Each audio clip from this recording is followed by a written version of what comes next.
All right, Northcentral Connected. This is the official podcast of Northcentral Electric Cooperative. I am your media specialist, Justin Jaggers. I'm joined once again by our CEO and General Manager, Kevin Doddridge. Hello, everyone. Our Director of Marketing and Business Development, Michael Bellapani. Merry Christmas and Happy New Year's, everybody. Yes, and we... I should be happier. I'm sorry. Merry Christmas, Happy New Year's, Happy Holidays, everyone. Yeah. How was your Boxing Day? No, okay, so we said at the beginning of the month that this was the last time you'd hear from us, but we were wrong. We are here to do a special podcast and address some questions that some of our members had over the past weekend. And I'm just going to ask the top 10 questions that we've had, and I'm going to let you answer them, Kevin. And just as a precursor, I'm going to tell you what I know. I'm not going to spend much time telling you what I don't know. Yeah. These are events that happened fairly recently, so we don't have all the answers right now. So I'm going to do my best not to mislead anyone. But Well, with the first question is, what happened? That's a great one. Let me just carry us back just a little bit. What is a load curtailment plan? And a load curtailment plan is something that is devised between a power supplier like TVA, who generates and transmits power, and us. And a load curtailment plan isn't necessary if there's ever an imbalance in the system that could trip off the entire system. And the concern about that is once you lose large parts of a transmission system, picking it up is very difficult and it takes a long time. So what happened was, and we have had a load curtailment plan with TVA for many years now, and it starts at a lower level to where we agree to change thermostats in our office, and it escalates up to asking the community to maybe in times of cold set their thermostat down, in times of heat set it up, different things, and it can transform all the way to the point to where TVA drops us, and that's where we are completely taken out of the equation. We have no say-so. We are, as we say, dead at the bus at the substation, and our system is down. And they have that prerogative to do that in the event there's an imbalance, mainly due to high demand, coupled with generation assets that are underperforming or not performing at all. So what happened was, y'all all realized what happened to the weather last week. I believe it was the 23rd. That was a Friday. Bad cold weather came in the night before. It came in immediately and harshly. I was outside when that wind quickly moved out of the north, and temperatures dropped 20 degrees maybe in an hour. It was a real dramatic change in temperature. Now, on the distribution side, what North Central has, we are prepared for changes in temperature like that. We have a system that is prepared for 0-degree temperatures, because that is something that not routinely but does occasionally happen to us. So our distribution system was prepared for that. We got information later on in the night that the TVA system was having some problems. So they implemented, they kind of put us on watch that we could be asked to ask people to set their thermostats down a little bit. There could be some issues. Now, I'm going to have to, as you know, I can't even talk without wearing glasses. But a step 10 is when the local power companies start setting their thermostats down in office buildings. People think that doesn't make a lot of difference, but if you take 150-something distributors, 2 or 3 offices apiece, you got a couple hundred out there that are doing it, so it can help a little bit. But you go all the way up to a level 50 as far as what we have control. And level 50 is when we have to start rolling blackouts. I've been at North Central since 1987. I have never seen anything surpass a level 30. And in the history of North Central, I'm not aware of any time we hit a level 50. But somewhere early that Friday morning, as temperatures were hovering around 1 degree, I believe, we were asked to go through levels 10 all the way to 50 roughly in the matter of an hour. Now, why did this happen? A multitude of things. Several of the TVA generation facilities went offline. The cold put them out of commission. Exactly what happened, I do not know. The Cumberland fossil plants, which account for maybe 2,500 megawatts of power, the largest coal facility they have, I think can serve up to 1 million homes. They lost it. It froze up. When I inquired on a call the next morning, I was told that based on what happened in Texas several years ago, they had tried to mediate that by putting some antifreeze devices in there, but obviously they didn't work. We lost Cumberland. TVA lost Gallatin plants at Kingston, multiple natural gas plants. Why they lost them, as of right now, we're not completely sure. These are all plants that typically you would hope to work well during cold weather, because if you have a coal plant, the fuel is there. You're not waiting on fuel to be transported. Sometimes natural gas can get a little thick in the cold and not transport very well. But this happened very quickly. So we were told in the span of about 1 hour that we were going to have to go from adjusting thermostats to doing rolling blackouts. A rolling blackout is a way to conserve energy without affecting everybody at one time. And we were told that we needed to drop about 5% of our total load at the time, and we did that by rolling blackouts as opposed to dropping the whole system for a while or anything like that. So it was a supply and demand imbalance. Absolutely. And Brought on by a malfunction in some generating plants. I will say this too, that the rolling blackouts in the length of time of 30 minutes was pretty helpful to both us and the member, because it curtailed our load, but it didn't. It wasn't anything that would have impacted equipment, pipes, anything like that. Should not have. It wasn't a major disruption. At my house, it got cold after about 10 minutes. Yeah, that's the only damage we had due to that. That's right. So, second question that we got a lot was, how did North Central decide where to perform each outage? You got to remember, we had people that were following the storm, following the cold on their SCADA devices at their homes. We got this notification, and the notification basically gave us, I think it was around 5 minutes to shed 5 megawatts of load. We couldn't get it done quite that fast. Our system, our director of operations and engineering, who was acting as system operator, felt it best, and I agreed with him to do that load dropping in the office and with our system operators. We met up here, and the decision was made probably on his drive in to make sure that we scatter everything, which I think we all would agreed upon. So we picked several circuits. We made sure that some were in Byhalia, some were in Olive Branch, some were in more rural areas, some were in more urban areas, and made sure that what we were dropping would equate to about 5% of the system load, which I'm just grabbing numbers, was probably about 1,000 megawatts, I believe. So, yeah, and 10 megawatts. It was done by circuit too. Right. So we were able to do that remotely. We didn't have to travel to our substations and open up switches and devices. We could do that from here remotely and time it, and then pick the next. I think the first circuits that we dropped were maybe 3 in total, maybe 4, making sure that we had that amount of megawatt demand on there. And as soon as they were dropped, there was a calculation going forward as to what circuits would be next. And once again, making sure that we kept them scattered. And then sometimes, of course, if we hit an industrial area that had not curtailed already, because that was part of a curtailment plan, is some of those larger industries participate in interruptible programs, so some of them might have curtailed already.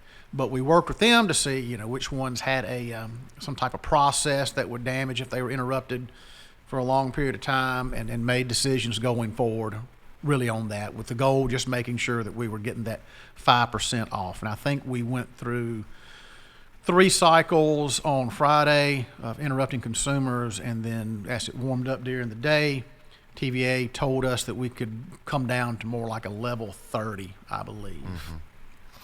Yeah, and I think everybody can agree that day 2 of this was a 2-day event. The first day was kind of reactionary and very intentional in what we were doing, but day 2 was had a lot more thought and planning into it from a communication standpoint, from implementation standpoint. We actually had 8 cycles, and we knew we would go through those 8 cycles in 30-minute intervals, and we had a little more time to prepare for it, I guess. Okay. And then also, why were we not given advance notice? We really did not have enough notice ourselves to give notice. There's probably some things there we can do better. Well, I know there's some things there we can do better. If I had it to do all over again, we were told on Saturday, backing up, we were told on Friday that the likelihood of curtailments the next morning, it wasn't it all depended on whether they could get some of these generating units repaired and back online. So we really weren't sure if we would have rolling blackouts or if we would be back at a level 40 or exactly where we were going to be. We got hit the next morning. I believe it was a little after 5 a.m. Well, we got a warning around 2 or 2:30 saying that the possibility of a level 50 was out there. But we got hit once again with a quick notice a little bit after 5, and this time we were asked to reduce our total load by 10%. So as you can tell, that was going to be a different formula to come up with on who all to drop. Now, one thing I will say when we talk about advance notice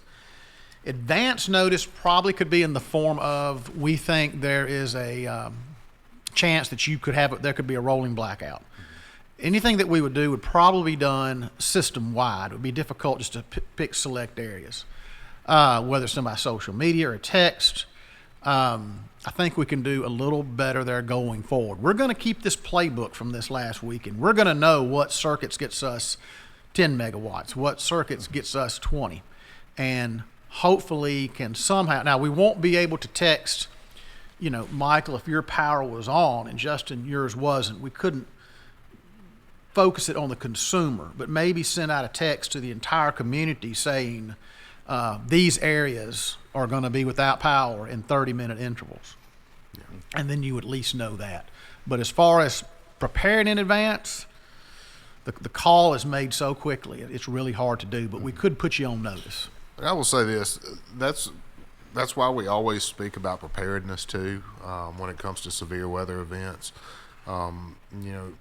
Most households need a plan to be able to weather an outage lasting longer than 30 minutes. So I understand extreme temperatures are extreme temperatures, but at the same time, talk about it with your family and have a plan together, batteries, charge devices, whatnot, and be prepared. Okay. Now, is this shortage, this unexpected high demand, does that have anything to do with the rapid growth in our area? I would say rapid growth in our area, no.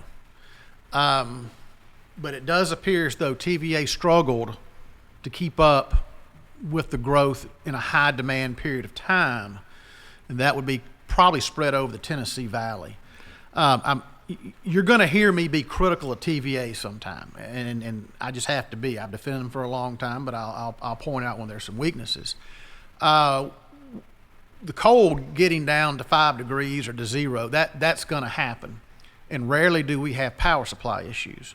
And sometimes you'll have power supply issues if you have what I call a regional event. So the issue wasn't really that we had a lot of growth in this area, but there has been load growth throughout the valley.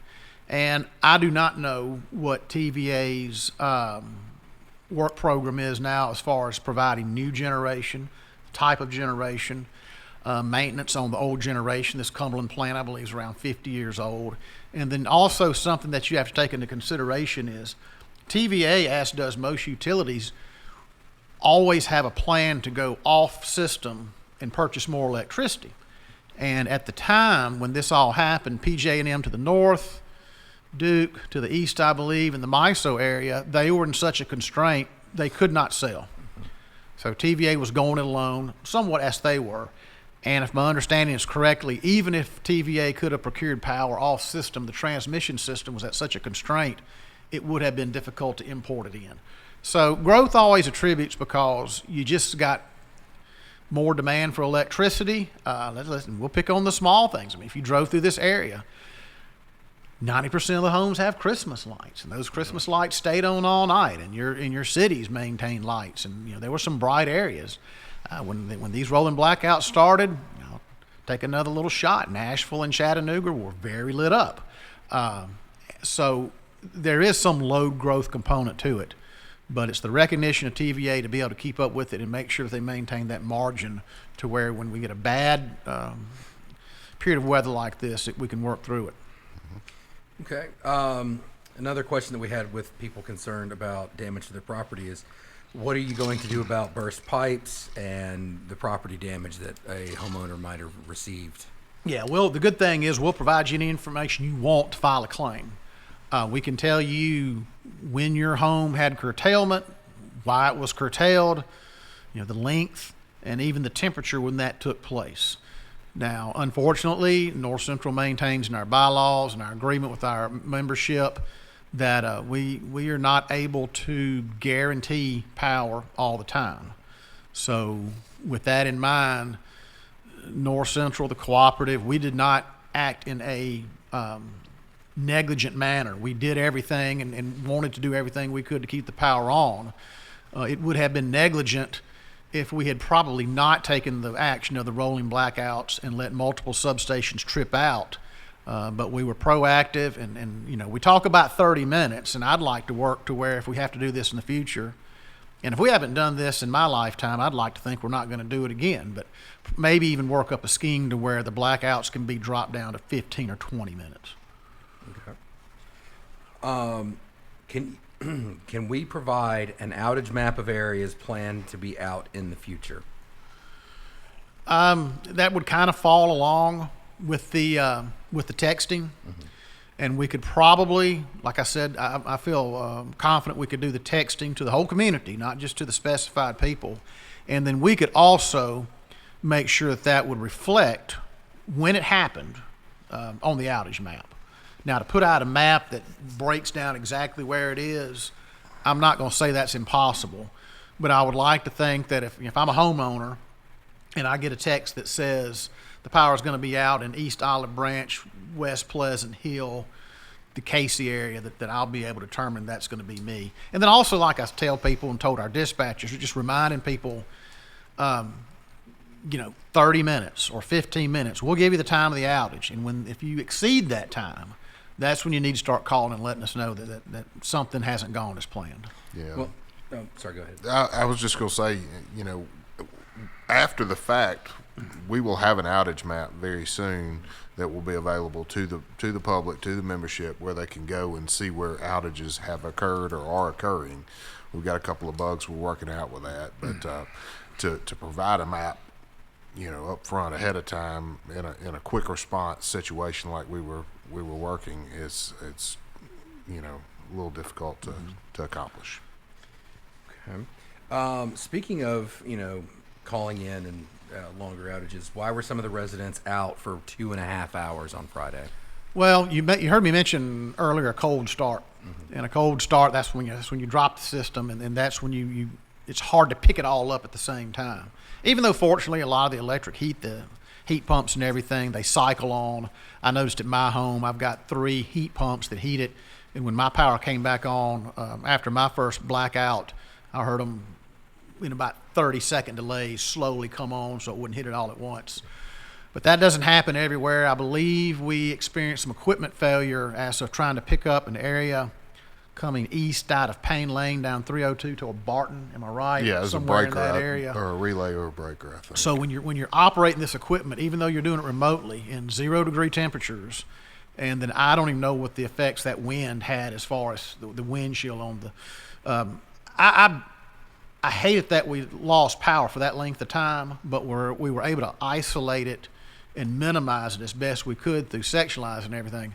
But considering the conditions, I was concerned we would have more of that. Let me add to that too, because I had something during that outage that disturbed me a little bit.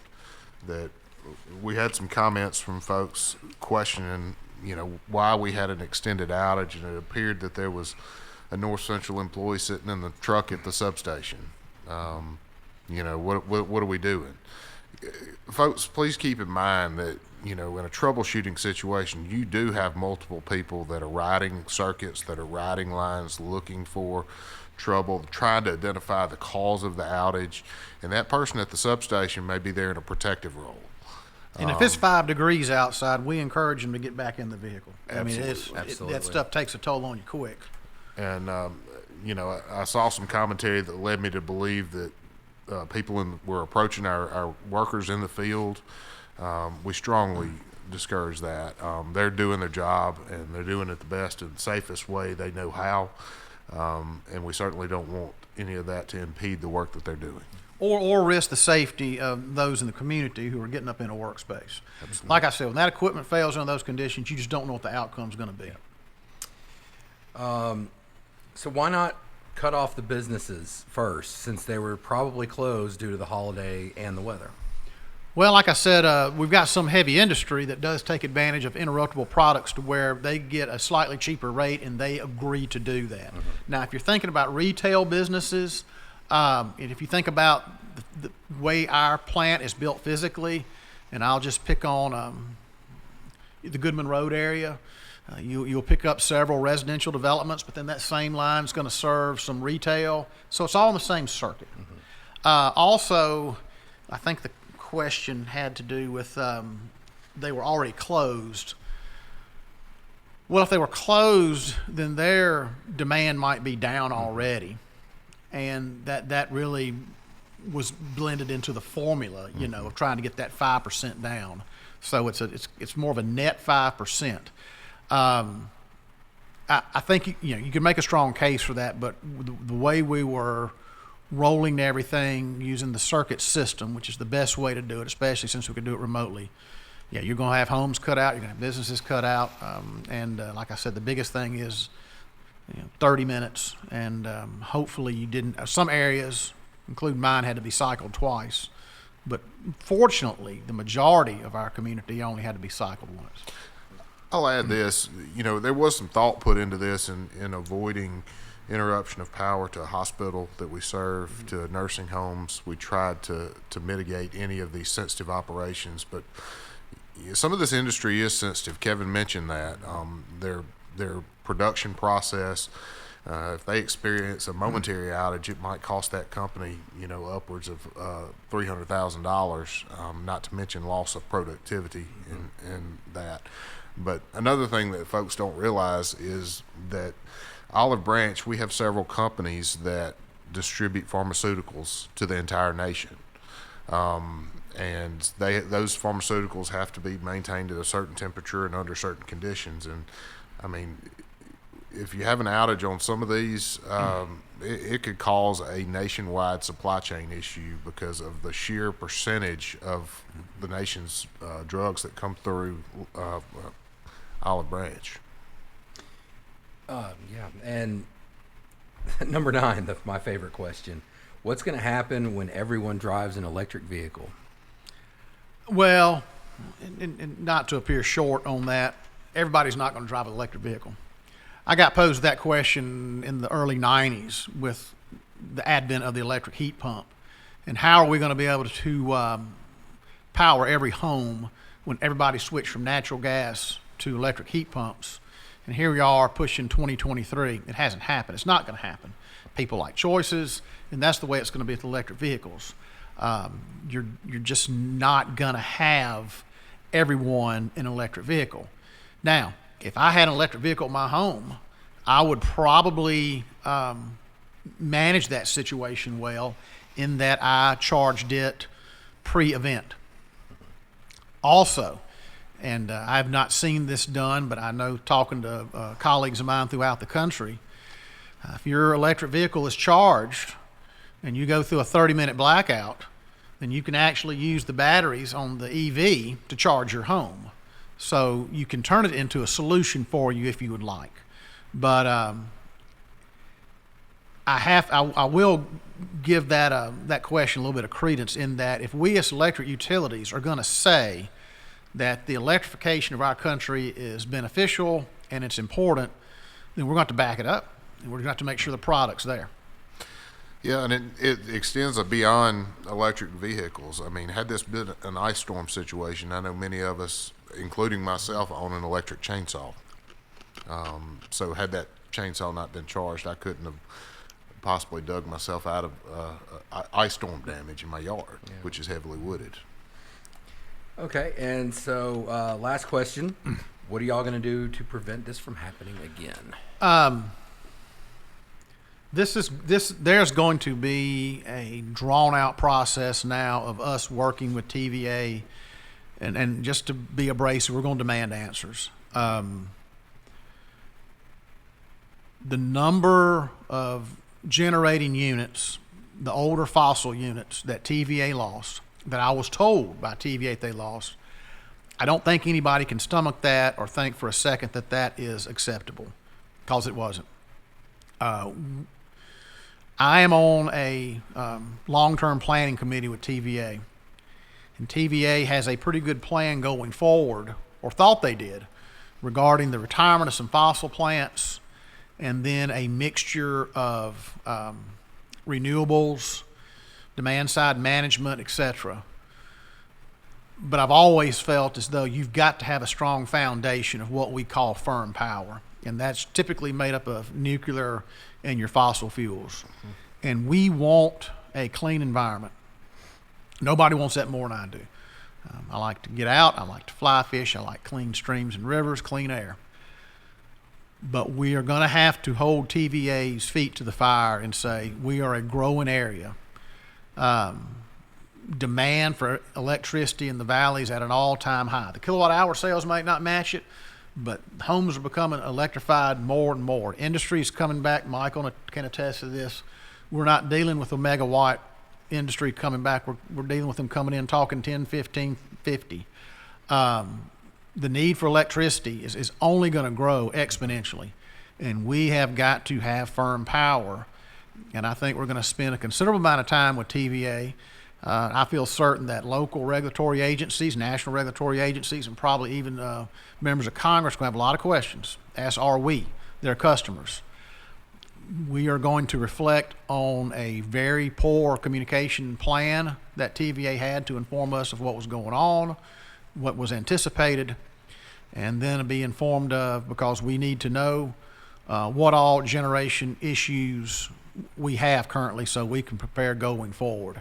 TVA doesn't like to disclose what all their generation issues are during an event because it can affect markets, and that makes complete and total sense. I don't have to know everything at the moment, but I'm going to want to know a lot more than I know right now going forward. And I just don't think we're going to ease up on them until we get this. TVA has reached a turning point, especially with some larger munis wanting to look at leaving.